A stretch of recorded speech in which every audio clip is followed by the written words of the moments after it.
कुछ चीज़ें ऐसी होती हैं ना कि जब तक वो हमारे साथ हुई नहीं होती तब तक हमें उस चीज़ की रियलाइज़ेशन ही नहीं होती कि हम इस चीज़ को डील कैसे करेंगे। हम हम क्या करने वाले हैं जब हम पे ये ऐसी सिचुएशन आने वाली है, but the time comes and वो बस हो जाता है, हम उस सिचुएशन से टैकल कर लेते हैं। फॉर एग्ज़ाम्पल, खुदा ना ख़ास्ता हम कभी सोच भी नहीं सकते कि हमारे किसी करीबी की डेथ हो जाएगी या कोई ऐसा शख़्स जो हमारी ज़िंदगी में आया है और हमने उसके साथ बहुत अच्छी मेमोरीज़ क्रिएट की हैं, हमें लगता है कि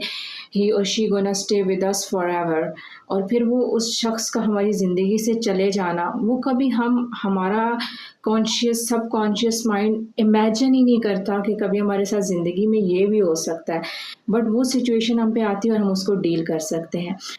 कर लेते हैं। तो इस तरह heart break is a thing, specially your first heart break.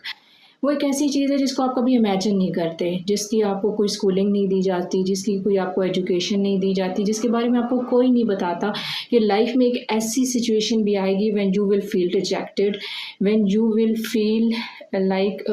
you don't have any worth, you feel rejected, and you will be left and you will stay with nothing in your hand।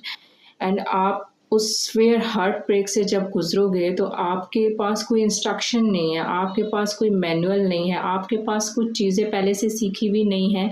जिसकी वजह से आप उससे deal कर सकते हो। तो it is the time जब वो आपके पास आया,